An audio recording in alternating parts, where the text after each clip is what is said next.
दोस्तों, इंजीनियरिंग में एडमिशन लेते समय सबसे ज्यादा कंफ्यूजन जिन कोर ब्रांचेस को लेकर के होता है उनमें मैकेनिकल इंजीनियरिंग और इलेक्ट्रिकल इंजीनियरिंग सबसे ऊपर आती है। कुछ लोग कहते हैं कि मैकेनिकल इंजीनियरिंग खत्म हो रहा है, कुछ लोग कहते हैं इलेक्ट्रिकल इंजीनियरिंग का फ्यूचर सबसे ज्यादा ब्राइट है। आज की इस वीडियो में मैं आपको यही चीज बताने वाला हूं कि मैकेनिकल इंजीनियरिंग और इलेक्ट्रिकल इंजीनियरिंग इन दोनों में क्या करियर रह गया है, किस तरह की सैलरीज मिलती हैं, क्या फ्यूचर बचा हुआ है इसमें। दोस्तों, कुछ स्टूडेंट्स पैकेजेस देखकर ब्रांचेस चुनते हैं तो कुछ गवर्नमेंट जॉब को देखकर, लेकिन रियलिटी क्या है? क्या मैकेनिकल इंजीनियरिंग का स्कोप सबसे कम हो गया है? क्या इलेक्ट्रिकल इंजीनियरिंग हर मामले में बेहतर हो गया है? किस ब्रांच में ज्यादा सैलरी मिलती है और किस में गवर्नमेंट जॉब ज्यादा है? किस में प्राइवेट कंपनी ज्यादा हायर करती हैं? और सबसे जरूरी, अगर आपके पास दोनों ब्रांचेज का ऑप्शन है तो आखिर चुननी कौन सी चाहिए? अगर आपके मन में भी यही सवाल है तो ये वीडियो आखिर तक जरूर देखिएगा। आज हम मैकेनिकल इंजीनियरिंग और इलेक्ट्रिकल इंजीनियरिंग का कंप्लीट कंपैरिजन करेंगे। वीडियो खत्म होने तक आपका पूरा कंफ्यूजन हमेशा के लिए खत्म हो जाएगा। दोस्तों, स्वागत है आपका एक और करियर रिलेटेड बहुत ही इंपॉर्टेंट वीडियो में। मैं Vikas Kumar, career by Vikas sir, आपके अपने चैनल पर स्वागत है। शुरुआत करेंगे अपने पहले सवाल, मैकेनिकल इंजीनियरिंग और इलेक्ट्रिकल इंजीनियरिंग क्या है। तो मैकेनिकल और इलेक्ट्रिकल पे मैंने अलग अलग पहले ही वीडियो बना करके डाला हुआ है, आप चाहें तो देख सकते हैं। दोनों ही वीडियो ऑलरेडी पहले से मौजूद हैं। इस बार मैं दोनों में कंपेरिजन करके दिखाने वाला हूँ। थोड़ा सा डीप और डिटेल कंपैरिजन होगा तो वीडियो थोड़ा लंबा होगा बाकी के मुकाबले। तो इसे अगर वाकई में आप सीरियस हैं, समझना चाहते हैं अच्छे से, तो पूरा वीडियो जरूर देखिएगा। मैकेनिकल वर्ल्ड में आपको क्या क्या चीजें मिलती हैं? तो मैकेनिकल इंजीनियरिंग में आपको सबसे पहली जो चीज होती है, जैसे दोनों कोर इंजीनियरिंग ब्रांचेज है लेकिन दोनों का काम बिल्कुल अलग होता है। मैकेनिकल इंजीनियरिंग में मशीन मिलते हैं। अब मशीन्स क्या? तो machine, engine, manufacturing, automobile industry, ये सारे इक्विपमेंट्स जो होते हैं उनको डिजाइन करना, प्रोडक्शन करना, इन सभी से मैकेनिकल इंजीनियर्स मशीनों को डिजाइन, डेवलप, मैन्युफैक्चर, टेस्ट और मेंटेन करने का काम करते हैं। ये वो सारे काम होते हैं जो एक मैकेनिकल इंजीनियर करते हैं। यानी किसी भी इंडस्ट्री में इस्तेमाल होने वाले मशीनों के पीछे मैकेनिकल इंजीनियर्स की भूमिका होती है। अगर आप इलेक्ट्रिकल इंजीनियर्स की बात करेंगे तो ये क्या करते हैं? Electricity, power generation, transmission, distribution, renewable energy, ये वो सारे चीजें हैं जो कि इलेक्ट्रिकल इंजीनियरिंग में आती है। जैसे हाई वोल्टेज सिस्टम्स को समझना। इलेक्ट्रिकल इंजीनियर बिजली के पूरे सिस्टम को डिजाइन, इंस्टॉल, कंट्रोल और मेंटेन करते हैं ताकि घरों, इंडस्ट्रीज और सिटीज तक सुरक्षित और लगातार बिजली पहुंचती रहे। एक सिंपल भाषा में कहें तो मैकेनिकल इंजीनियर्स यह सुनिश्चित करते हैं कि मशीन सही तरीके से चले। इलेक्ट्रिकल इंजीनियर्स यह सुनिश्चित करते हैं कि उन मशीन्स को सही और सुरक्षित बिजली मिलती रहे। अब मैकेनिकल इंजीनियर्स मशीन और मैन्युफैक्चरिंग देखते हैं तो electrical engineer electricity, power systems, दोनों ब्रांचेज मिलकर किसी भी इंडस्ट्री को सफलतापूर्वक चलाने में महत्वपूर्ण भूमिका निभाते हैं। यानी अगर ये दोनों ही कोर ब्रांचेज हैं तो ये दोनों ही बहुत ज्यादा इंपॉर्टेंट है। अगर ये मशीन और इलेक्ट्रिसिटी दोनों ही आधुनिक इंडस्ट्रीज के बैकबोन्स कहे जा सकते हैं। यानी ये है तो आपका आजकल का इंडस्ट्री, मैन्युफैक्चरिंग यूनिट, वो सारी चीजें अच्छे से चल पा रही हैं। आगे बढ़ते हैं और नेक्स्ट हम लोग बात करेंगे कि 4 साल की इंजीनियरिंग में आप क्या पढ़ते हैं, दोनों ब्रांचेज में क्या एक्चुअल में पढ़ाया जाता है। मैं काफी डिटेल में आपको यहाँ पर क्लियर करने वाला हूँ।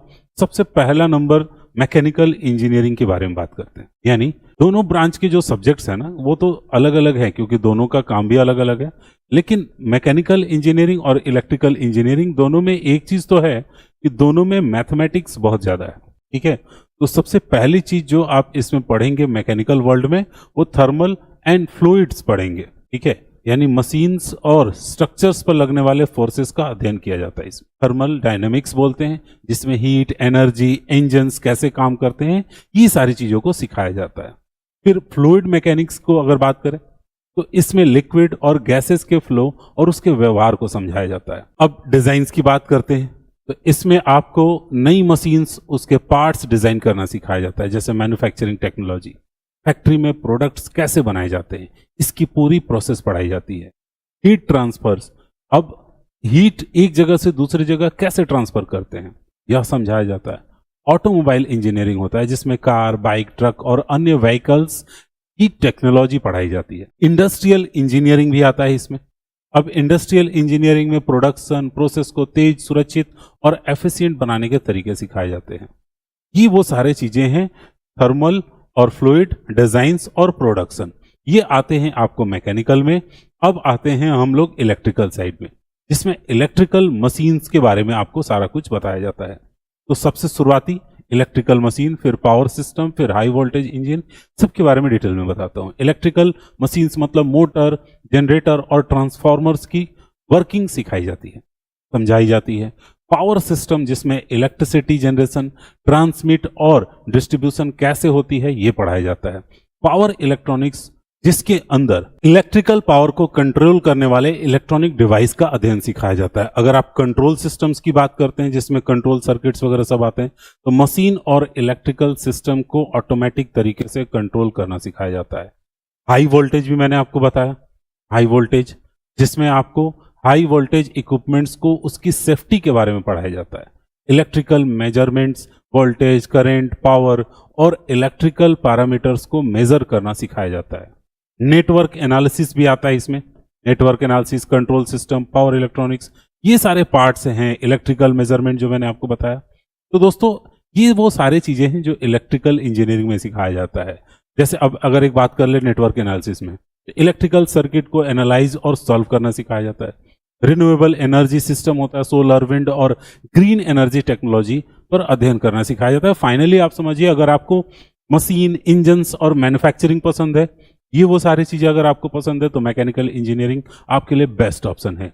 लेकिन अगर आपको इलेक्ट्रिसिटी, पावर सिस्टम और इलेक्ट्रिकल टेक्नोलॉजी में इंटरेस्ट है, तो इलेक्ट्रिकल इंजीनियरिंग आपके लिए ज्यादा इंटरेस्टिंग ब्रांच होती है।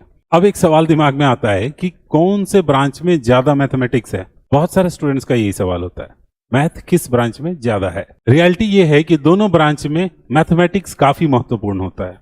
इलेक्ट्रिकल इंजीनियरिंग में मैथ का उपयोग होता है, जैसे सर्किट एनालिसिस करना हो आपको। मैंने कुछ यहाँ पर मैथ के मेजरमेंट, कुछ चीजें, कुछ फॉर्मूले वगैरह लिख रखे हैं, उसके बारे में थोड़ा सा आपको बस इंट्रोड्यूस कर देता हूं। तो देखिए, सर्किट एनालिसिस मतलब इलेक्ट्रिक सर्किट को सॉल्व करने के लिए, पावर फ्लो कैलकुलेशन जैसे बिजली के फ्लो और डिस्ट्रीब्यूशन को समझने के लिए, सिग्नल एनालिसिस इलेक्ट्रिकल सिग्नल का अध्ययन और एनालिसिस करने के लिए, control system calculation automatic system को डिजाइन और कंट्रोल करने के लिए। अगर मैकेनिकल इंजीनियरिंग में आप मैथमेटिक्स की बात करते हैं तो इसमें बहुत ज़्यादा इंपॉर्टेंट हो जाता है, जैसे मशीन को डिजाइन करना, मशीन पार्ट्स का सही साइज और डिजाइन तय करने के लिए यूज होता है। इंजीनियरिंग मशीन्स यानी फोर्स, मोशन और बैलेंस की कैलकुलेशन करने के लिए। थर्मोडायनेमिक्स हो गया जिसमें हीट, एनर्जी और इंजन, इन सब के परफॉर्मेंस को एनालाइज करने के लिए। फ्लूइड मशीन्स, लिक्विड और गैसेस के फ्लो की गणना करना। फाइनली क्लियर ये कर लीजिए कि इलेक्ट्रिकल इंजीनियरिंग में न्यूमेरिकल कैलकुलेशन और सर्किट एनालिसिस थोड़ा ज्यादा होता है।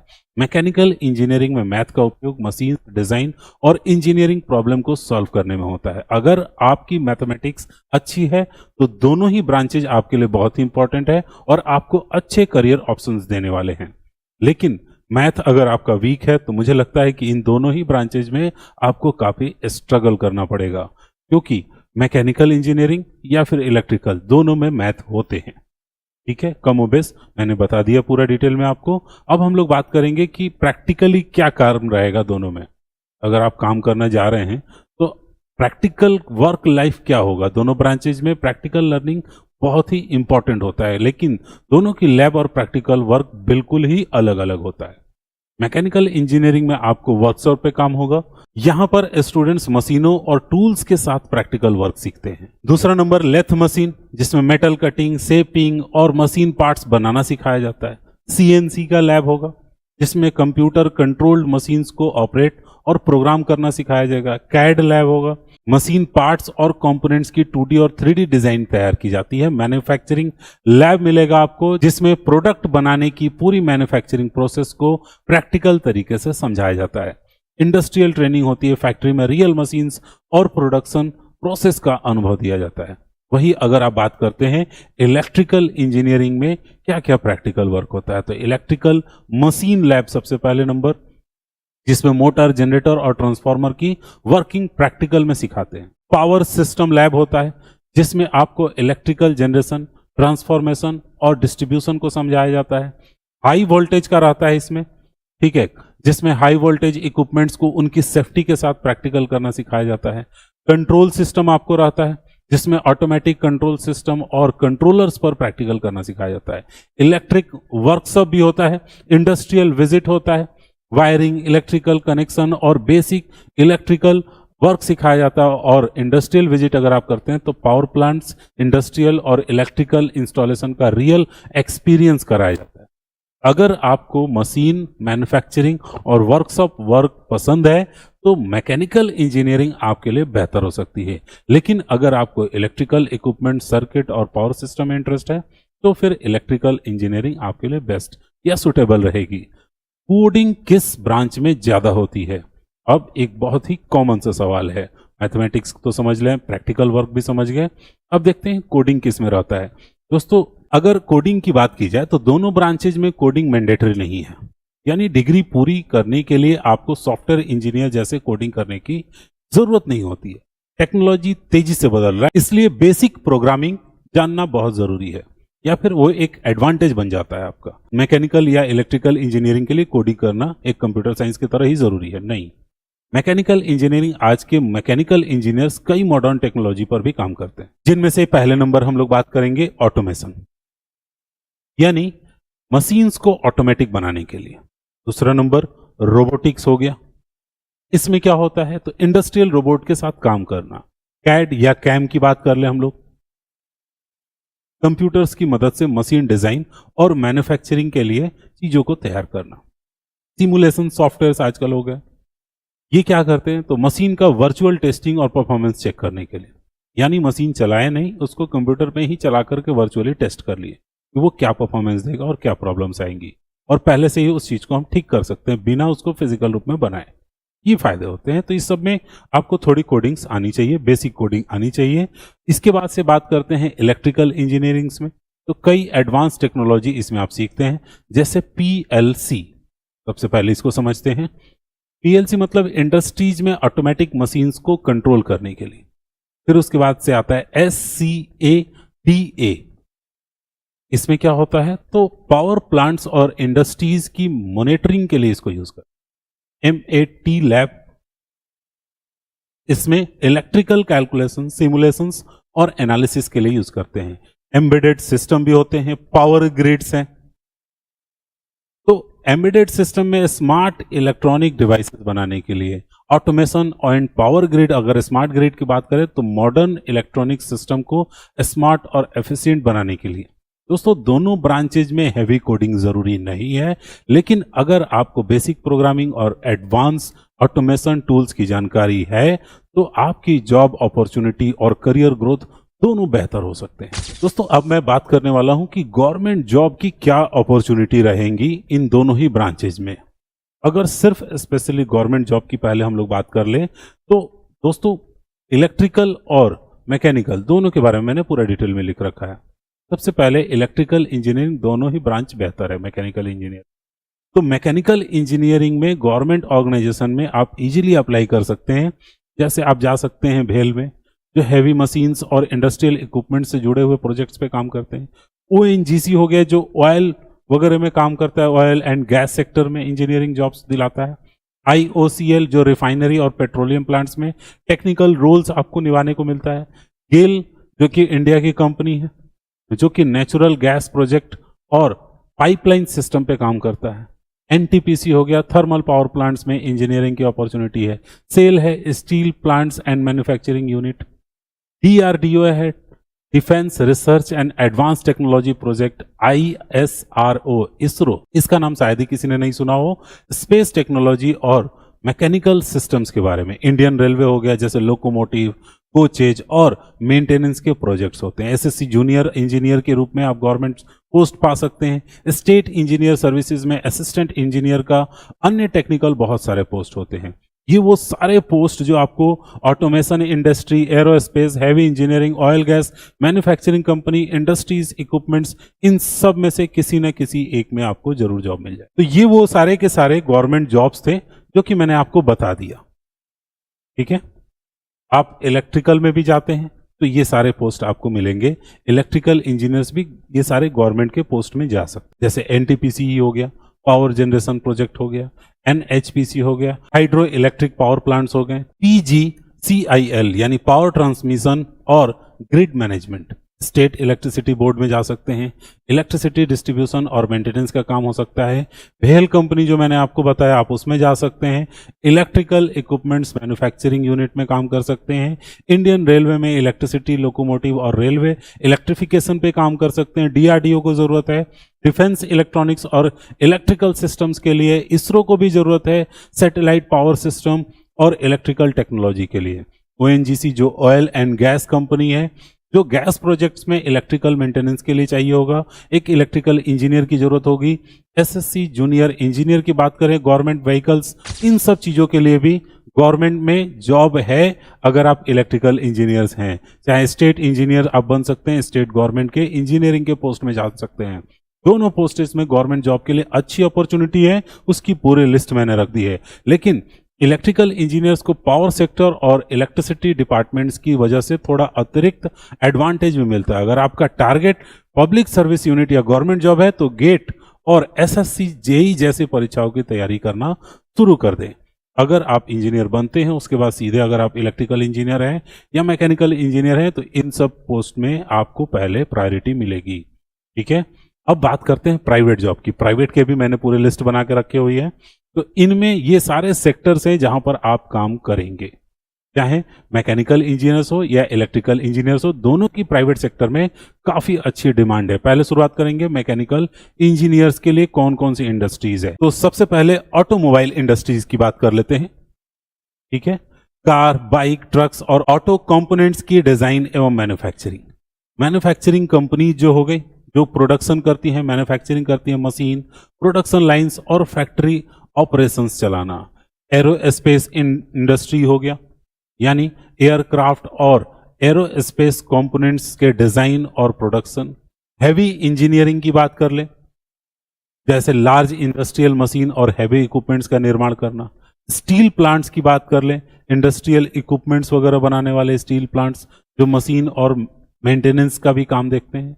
ऑयल गैस इंडस्ट्रीज हो गए, प्राइवेट सेक्टर में भी गवर्नमेंट सेक्टर में भी दोनों में ऑप्शंस रहता है। रिफाइनरीज, पाइपलाइन और इंडस्ट्रियल इक्विपमेंट्स की मेंटेनेंस। इंडस्ट्रियल इक्विपमेंट्स कंपोनेंट्स भी आप बना सकते हैं, pump, compressor, turbines, heavy machines पर काम करना। अगर आप इलेक्ट्रिकल इंजीनियर्स हैं तो आपके पास सबसे पहले ऑप्शंस में से आ गया जैसे पावर कंपनीज हो गई जो इलेक्ट्रिसिटी जनरेशन, ट्रांसमिशन और डिस्ट्रीब्यूशन का काम देखते हैं। रिन्यूएबल एनर्जी पे आप काम कर सकते हैं जो कि सोलर एनर्जी हो जाता है, विंड एनर्जी, ग्रीन एनर्जी, इस सब तरह के प्रोजेक्ट्स वाले कंपनी से जुड़ सकते हैं। सोलर इंडस्ट्री पूरा का पूरा आजकल बना हुआ है जिसमें स्पेशली सोलर पावर प्लांट्स और सोलर पैनल सिस्टम्स पे काम कर सकते हैं। इलेक्ट्रिकल इक्विपमेंट्स बनाने वाली कंपनी जो हो गई वो इलेक्ट्रिकल इक्विपमेंट्स बनाती हैं, उनमें जैसे मोटर, ट्रांसमिशन, स्विच गियर और इलेक्ट्रिकल डिवाइसेस। ईवी मशीन्स के जो फैक्ट्रीज हैं या इंडस्ट्रीज हैं आप इसमें जा सकते हैं। Electrical car, batteries, charging system, electrical हर तरह के आजकल चीजें आ रही हैं जैसे स्कूटी हो गया, ई रिक्शा हो गया। इन सब कंपनियों के डेवलपमेंट के साथ ही आपका भी करियर आगे बढ़ता रहेगा। ऑटोमेशन इंडस्ट्रीज में आप जा सकते हैं जिसमें आप पीएलसी, SCADA और स्मार्ट इंडस्ट्रियल ऑटोमेशन में काम कर सकते हैं। कंस्ट्रक्शन प्रोजेक्ट में आप जा सकते हैं जिसमें बिल्डिंग में बड़े बड़े प्रोजेक्ट्स होते हैं, मेट्रो प्रोजेक्ट्स होते हैं, इंडस्ट्रियल और इलेक्ट्रिकल सिस्टम में आप काम कर सकते हैं। दोस्तों, मैकेनिकल इंजीनियरिंग का फोकस मशीन मैन्युफैक्चरिंग और प्रोडक्शन पर होता है, इलेक्ट्रिकल का फोकस पावर, एनर्जी और इलेक्ट्रिकल सिस्टम पे होता है। ठीक है, दोनों ब्रांचेज का स्कोप काफी अच्छा है। आप अपनी स्किल और प्रैक्टिकल नॉलेज को मजबूत करेंगे तो आप जरूर करियर में आगे जा सकते हैं। दोस्तों, अब हम लोग बात करेंगे सैलरी कंपैरिजन। थोड़ा सा सैलरी कंपैरिजन करना जरूरी है क्योंकि सबसे ज्यादा जो बात पहले नंबर हम लोग करते हैं, कभी भी कोई भी कोर्स करते हैं या कुछ भी पढ़ाई करते हैं तो सैलरी के बारे में जरूर सोचते हैं। सैलरी सिर्फ ब्रांच पर नहीं बल्कि स्किल, कॉलेज, कंपनी और एक्सपीरियंस, इन सभी चीजों पे निर्भर करता है। अगर आप मैकेनिकल इंजीनियर हैं और फ्रेशर्स के रूप में शुरुआत करते हैं तो लगभग मुझे लगता है आपको 3.5 लाख से 7 लाख रुपए जरूर मिल जाएगा शुरुआत में। ठीक है, ये एक लोअर मतलब आपका अमाउंट पेमेंट हो गया। इससे अधिक हो सकता है अगर अच्छी कंपनी मिल गई, अच्छा आपने स्किल गैदर किया हुआ है, तो फिर आप ज़्यादा तेजी में आगे बढ़ सकते हैं। ये आपके टेक्निकल स्किल, प्रैक्टिकल नॉलेज पर भी डिपेंड करता है। शुरुआत में पैकेज कम दिख रहा है बट आगे ज़्यादा बढ़ने की संभावना है। इलेक्ट्रिकल इंजीनियर्स की बात कर ले तो इनकी बेसिक शुरुआती जो पैसे होते हैं वो 4 से 8 लाख पर एनम, यानी कि 4 से 8 लाख रुपए सालाना आपको मिलते हैं। Power companies, renewable energy sector या बड़ी एमएनसीज में सिलेक्शन होने पर शुरुआती सैलरी इससे भी ज़्यादा हो सकती है। ठीक है, अब हम बात करेंगे गवर्नमेंट सेक्टर में आपका सिलेक्शन कैसे होगा। सैलरी आप समझ गए होंगे। अब जैसे आप एज ए फ्रेशर होंगे उसकी मैंने बताई, आप उसके हिसाब से आगे इंजीनियर बनेंगे, सीनियर इंजीनियर बनेंगे, आप मैनेजर बन सकते हैं, आप इंडस्ट्रीज के एक्सपर्ट बन सकते हैं और इस तरह से आगे बढ़ते जा सकते हैं। और जितना ज़्यादा आप स्किल और एक्सपीरियंस बढ़ाएंगे उतना ज़्यादा आपका पैसा बढ़ते जाएगा। इन सारे पैकेजेस के साथ साथ अगर आपका सिलेक्शन गवर्नमेंट सेक्टर जैसे पीएसयू, एनटीपीसी या भेल या ओएनजीसी या अन्य गवर्नमेंट ऑर्गेनाइजेशन में हो जाता है तो सैलरी के साथ मेडिकल, एचआरए, पेंशन जैसी बहुत सारी एक्स्ट्रा बेनिफिट्स भी आपको मिलेंगी। एक्सपीरियंस, स्किल और सर्टिफिकेशन बढ़ने के साथ दोनों ब्रांचेज में सैलरी काफ़ी तेजी से बढ़ती है। अब हम लोग बात करेंगे आगे के हायर स्टडीज या अगर आप अब्रॉड जाते हैं तो उसमें आपको क्या क्या बेनिफिट मिलेंगे। दोस्तों, ग्रेजुएशन के बाद आगे क्या करें। मैकेनिकल इंजीनियरिंग और इलेक्ट्रिकल इंजीनियरिंग के स्टूडेंट्स के पास हायर स्टडीज के बेहतरीन ऑप्शन होते हैं। जैसे आप एमटेक कर सकते हैं, सबसे पहले नंबर में आपको आता है। आपने बीटेक किया है उसके बाद आप एमटेक कर सकते हैं, आप एमबीए कर सकते हैं, आप एमएस कर सकते हैं ब्रॉड से। बहुत सारे ऑप्शंस आपके सामने आ जाते हैं। एमबीए मतलब आप मैनेजमेंट में चले जाएंगे, एमटेक कर रहे हैं तो किसी टेक्निकल फील्ड में स्पेशलाइजेशन करेंगे। ठीक है, एमएस अब्रॉड से करेंगे तो विदेश के किसी यूनिवर्सिटी में एडवांस एजुकेशन और रिसर्च करने के लिए आपको मिलता है। आप पीएचडी जाकर के कर सकते हैं टीचिंग, रिसर्च और एकेडमिक करियर बनाने के लिए। अगर अब्रॉड में देखा जाए तो मैकेनिकल इंजीनियर्स के लिए अच्छी डिमांड रहती है। जैसे जर्मनी जैसे देशों में आपको ऑटोमोबाइल्स और मैन्युफैक्चरिंग इंडस्ट्रीज के लिए, जापान में रोबोटिक्स, मशीन और एडवांस मैन्युफैक्चरिंग के लिए, यूएसए में बात करें तो एरोस्पेस, ऑटोमेशन और इंडस्ट्रियल कंपनीज में, कनाडा में आपको कंस्ट्रक्शन, मैन्युफैक्चरिंग और हेवी इंडस्ट्रीज में, वहीं मिडिल ईस्ट में बात करें तो ऑयल, गैस, पावर प्लांट्स और लार्ज इंडस्ट्रियल प्रोजेक्ट्स के लिए, इन सब में बहुत ज्यादा आपका स्कोप रहता है। दोस्तों, सच कहा जाए तो कोर इंजीनियरिंग स्किल जो है इसकी पूरी दुनिया में बहुत ही भारी डिमांड होती है। इलेक्ट्रिकल इंजीनियर्स की डिमांड लगातार बढ़ती जा रही है। जैसे मैंने अभी आपको मैकेनिकल इंजीनियर्स बता दिया, अब इलेक्ट्रिकल इंजीनियर्स के बता देता हूं कि क्या क्या स्कोप है। जैसे पावर सेक्टर में जा सकते हैं, इलेक्ट्रिसिटी जनरेशन डिस्ट्रीब्यूशन प्रोजेक्ट में, रिन्यूएबल एनर्जी, इलेक्ट्रिकल व्हीकल्स के बारे में हो गया। इन सब तरह के टेक्नोलॉजी में आप किसी भी देश में जाके काम कर सकते हैं। स्मार्ट ग्रिड हो गया, मिडिल ईस्ट में आपको power plants, oil gas industries में काम करने को मौका मिलेगा। दोनों ब्रांचेज का इंडिया और अब्रॉड में अच्छा स्कोप है, लेकिन विदेश में करियर बनाने के लिए कुछ चीजें बहुत ज्यादा रिक्वायर्ड है, जैसे practical skill, software knowledge, English communication और एक्सपीरियंस सबसे ज्यादा इंपॉर्टेंट रहते हैं। तब जाकर आप अब्रॉड में अपना करियर और ज्यादा ऊपर कर सकते हैं। आगे बढ़ते हैं हम लोग। नेक्स्ट हमने पॉइंट रखा हुआ है भविष्य में टेक्नोलॉजी में किसका स्कोप ज्यादा है, यानी फ्यूचर में कौन सा ब्रांच स्ट्रांग है। सबसे पहले रियलिटी समझिए, मैकेनिकल इंजीनियरिंग और इलेक्ट्रिकल इंजीनियरिंग दोनों एवरग्रीन ब्रांच है, यानी समय के साथ टेक्नोलॉजी बदल सकती है, लेकिन इन दोनों ब्रांचेज की जरूरत कभी भी खत्म नहीं होने वाली है। जब तक manufacturing industries, automobile sector, defence project, aerospace industry, robotics, industrial automation ये सब है, तब तक मैकेनिकल इंजीनियरिंग हमेशा चलते रहेगा। इनकी डिमांड हमेशा बनी रहेगी। नई मशीन और टेक्नोलॉजी के साथ इस ब्रांच का स्कोप लगातार बढ़ता जाता है। वहीं दूसरी तरफ इलेक्ट्रिकल इंजीनियरिंग की बात करें तो आज पूरी दुनिया में तेजी से इनकी डिमांड बढ़ रही है। जैसे में electrical vehicles, EVs, renewable energy की डिमांड बढ़ रही है, solar power, wind energy, smart grid, industrial automation की ओर तेजी से बढ़ रही है। इसलिए आने वाले वर्षों में इलेक्ट्रिकल इंजीनियरिंग की डिमांड भी और ज्यादा बढ़ने की संभावना है। मैकेनिकल इंजीनियरिंग का फ्यूचर मशीन और मैन्युफैक्चरिंग से जुड़ा है। इलेक्ट्रिकल इंजीनियरिंग का future power energy, modern technology से जुड़ा हुआ है। और अगर आप अपनी स्किल लगातार अपडेट करते रहेंगे तो दोनों ब्रांचेज में शानदार और लॉन्ग टर्म करियर फ्यूचर है। दोस्तों आने वाले भविष्य में इन कोर टेक्नोलॉजीज जिसकी वजह से ईवी, रोबोटिक्स, स्मार्ट ग्रिड्स दोनों ब्रांचेज का होना बहुत ज्यादा इंपॉर्टेंट होने वाला है। अब हम लोग आगे बढ़ते हैं और बात करेंगे कि कौन सा ब्रांच किस स्टूडेंट्स के लिए ज्यादा इंपॉर्टेंट है। थोड़ा ध्यान दीजिएगा, फिर उसके बाद से आप डिसाइड करने में आपके लिए काफी आसानी होगा। अगर आपको मशीन पसंद है, अगर ऑटोमोबाइल इंडस्ट्रीज में जाना पसंद है जैसे कार, बाइक, इस तरह की कंपनीज में, मैन्युफैक्चरिंग आपको अच्छी लगती है, डिजाइन प्रोडक्शन में बहुत इंटरेस्ट रखते हैं, तो मुझे लगता है कि आपके लिए मैकेनिकल इंजीनियरिंग बहुत अच्छा ऑप्शन होगा।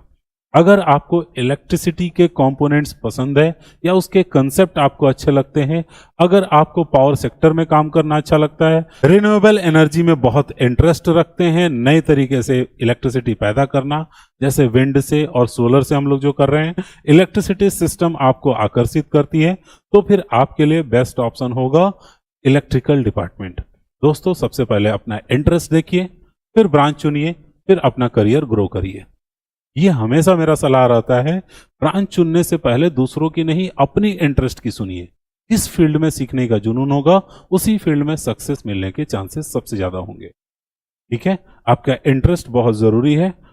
पैकेज किसी और का मत देखिए कि दूसरे को इतना पैकेज मिल रहा है तो चलो हम भी ले लेते हैं। इस तरह की कुछ गलतियों से आपको बचना है। मैंने उन गलतियों की एक पूरी लिस्ट बनाई है। सबसे पहली गलती, दूसरों को देखकर ब्रांच चुन लेना।